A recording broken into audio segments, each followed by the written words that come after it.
I'm gonna start with a bit of a poem from Shakespeare, and there's a specific reason for it. So I'll just read it. It's just a fragment, and most of you have probably heard this.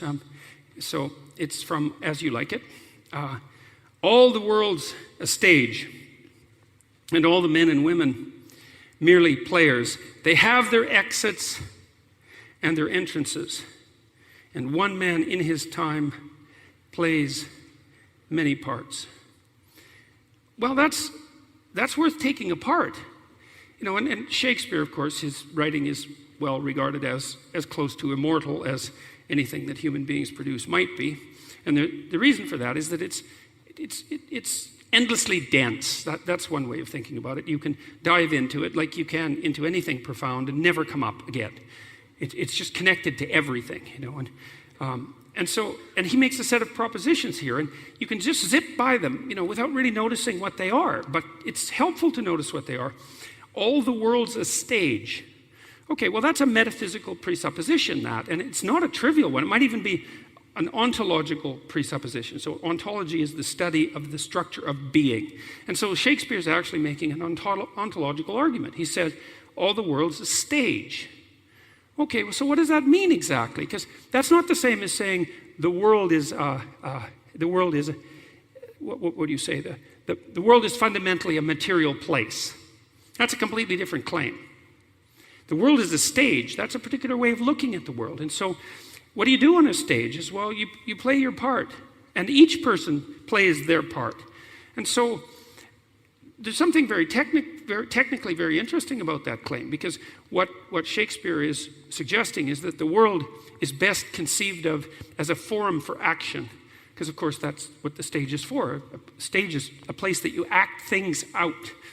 And there's a secondary consideration that emerges out of that is that, well, if the world's a stage and you play your part, then what should your part be? What's the proper part to play? And you might say, well, maybe that's the fundamental question of life. You're on the stage. It's a drama of life and death. That's clearly the case. You play your part. Well, two questions. What is the part you're playing?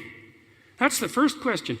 One of the things I learned from Carl Jung, which really shocked me, you know, Jung said, everybody acts out a story.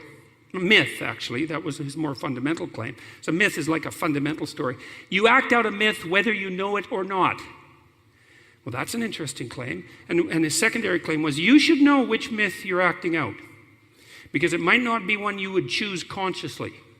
Right? You might be acting something out unconsciously that's a tragedy, a catastrophe, or worse than that. And you should understand what it is that you're up to. You might think, well, I know what I'm up to. It's like, no, you don't. You're a complicated creature.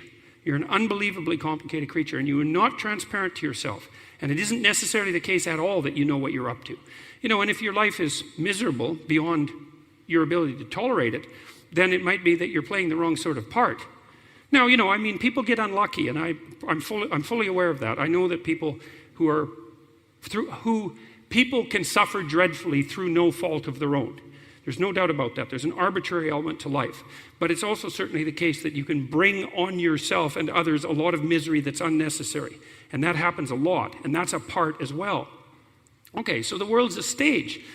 Then the question might be, and you play a part. And you play a part whether you know what the part is or not. Here's another idea. Let's say you haven't written your part. Well, then someone else has. Or something else has. And another thing I learned from Jung, which really scared me as well, once I started to understand the psychoanalysts, you know, Jung said, people don't have ideas. Ideas have people. And that was once I understood the psychoanalysts, that became very terrifying, because like cognitive psychologists, when they think about the brain, they kind of use a computer model. You're an information processor, right? And you have modules, cognitive modules, say, or emotional modules for that matter.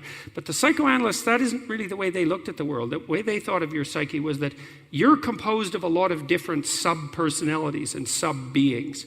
And they're aggregated together into something with some unity.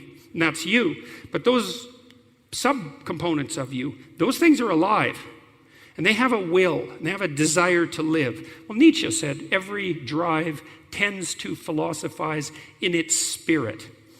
You know, and so you can be possessed in some sense by elements of your being that you don't have fully under control. Now, you know that. Everyone knows that because you do stupid things when you get angry, right? Or vengeful. You think, oh my God, how could I do that? How could I think that? Or maybe you're having trouble controlling your diet and you get upset, you go to the refrigerator and you eat like a quart of ice cream and a loaf of bread.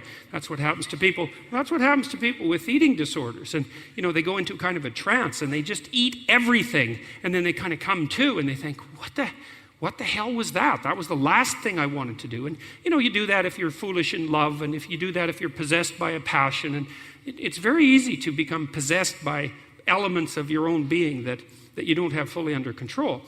And then some of those elements are systems of ideas, that are in you. That's Dawkins' idea of meme, essentially. But he didn't take it as far as the psychoanalysts took it, because a meme, a system of ideas that's shared culturally, can inhabit you like a being and direct your actions. And that's what happens in the case of ideology. People who have an ideology say, this is what I believe. It's like, oh no, that thing has you in its grip, and you're a puppet. You think, I think this. It's like, no, you don't. It thinks you. That's what happens. And you know that. If you look at what happened in places like Nazi Germany, everyone wonders, what the hell happened, man? And what happened there? It's like, well, everybody got possessed by a set of ideas. Powerful ideas, right? And they murderous ideas, genocidal ideas. And you can't say so much that the Germans had those ideas as you can say that those ideas had the Germans. And the same thing with the Soviet Union, the same thing with Maoist China. Anytime you're under the sway of an ideology, something has you and it's making you play a part. And you might ask, well, is that a part you want to play? Hard to say. Hard to say what you want. So I'll read this little poem from Marx now.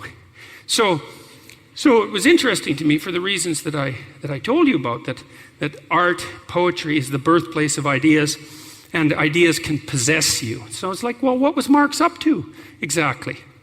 Well, maybe we can find out a little bit by reading his poems. His early poem when he was a young man. It's called Invocation of One in Despair. So, a God has snatched from me my all in the curse and rack of destiny. All his worlds are gone beyond recall. Nothing but revenge is left to me. On myself, revenge I'll proudly wreak. On that being, that enthroned Lord. Make my strength a patchwork of what's weak. Leave my better self without reward. I shall build my throne high overhead. Cold, tremendous shall its summit be. For its bulwark, superstitious dread. For its marshal, blackest agony. Who looks on it with a healthy eye shall turn back, struck, deathly pale and dumb, clutched by blind and chill mortality. May his happiness prepare its tomb. And the Almighty's lightning shall rebound from that massive iron giant. If he brings my walls and tower down, eternity shall raise them up, defiant. It's a hell of a poem. Literally. It reminds me, and I haven't done enough background research to find out if there's a connection. It reminds me a lot of the poetry in Paradise Lost. And Paradise Lost is a very famous poem, and it's about the rebellion of Satan against God. And it's an attempt by Milton, around the canonical Judeo-Christian writings that make up the narrative substructure of our culture. There's a cloud of images and stories that are not really written down, but they're just part of our cultural heritage. The idea of hell, for example, is one, and really the idea of the devil, which is almost discussed not at all in the biblical corpus. Very, very, very, very few references, almost none.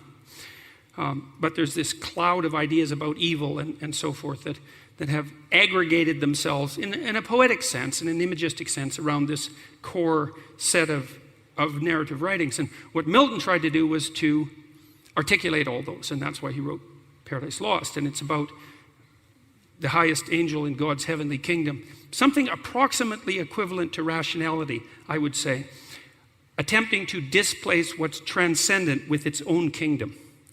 And in doing that, at least in part, as in revenge against God. It's something like that. And this poem really reminds me of that. And I don't know if Marx was reading Paradise Lost at that point or not. In some sense, it doesn't matter, because Paradise Lost had such a walloping impact on European culture that Marx would have been familiar with its themes implicitly from everything else he read anyways.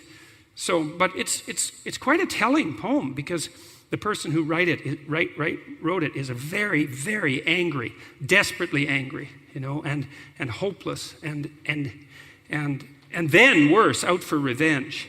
And then worse, out to build a structure that would extract that revenge. It's like, well, what happened with Marx is quite the damn mystery, the way his ideas unfolded in the 20th century. It's not so obvious why that happened. And, there was the cover story, and that was the compassion story, the compassion for the downtrodden, which is part and parcel of the Marxist story. And then there's what happened when that hypothetical compassion manifested itself in the world. And that was absolutely brutal. Right? It's brutal beyond comprehension. Right? At least 100 million people died. And we should be clear about what it meant to die. What it meant to die under communism. I was looking online the other day for critiques of capitalism, because it's common now when anybody puts forth an argument about the murderousness of communism and the stats that are associated with that, the 100 million deaths, for example. That's from the Black Book of Communism, which is a very good scholarly reference about what happened in the Soviet Union and Maoist China. It's common now that people who are attempting to revive the spirit of Marxism, and there seem to be more of them all the time, to make counterclaims that capitalism killed just as many people. And then usually the stats are something like X number of people died of starvation, and X number of people died because they had lack of, they didn't have access to clean water, they didn't have access to proper medication. And so, if you stack up those deaths beside the deaths that were produced by the communists, then you can even the scales. But it's quite the piece of logic as far as I'm concerned, because there's a big difference between the fact that people die and even the fact that perhaps they wouldn't have to die if other people intervened and saved them, and actually killing people. Like, that's, seriously, man, that's a big difference. And and one of the logical flaws there is, everybody dies.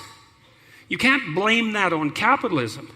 Now, you might be able to say, well, capitalists could have been better at distributing their resources more effectively so that more people were protected against a mortality that emerged too soon.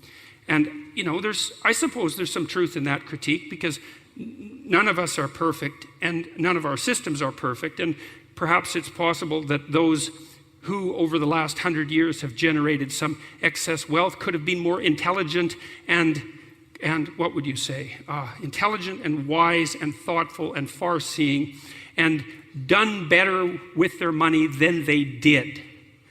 Fair enough, but that is not the same as lining people up and shooting them and torturing them and actively killing them. And that's what happened with the communists.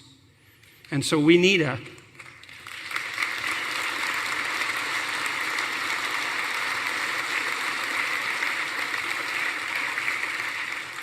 And so this moral equivalence of the communist system and the capitalist system it's preposterous.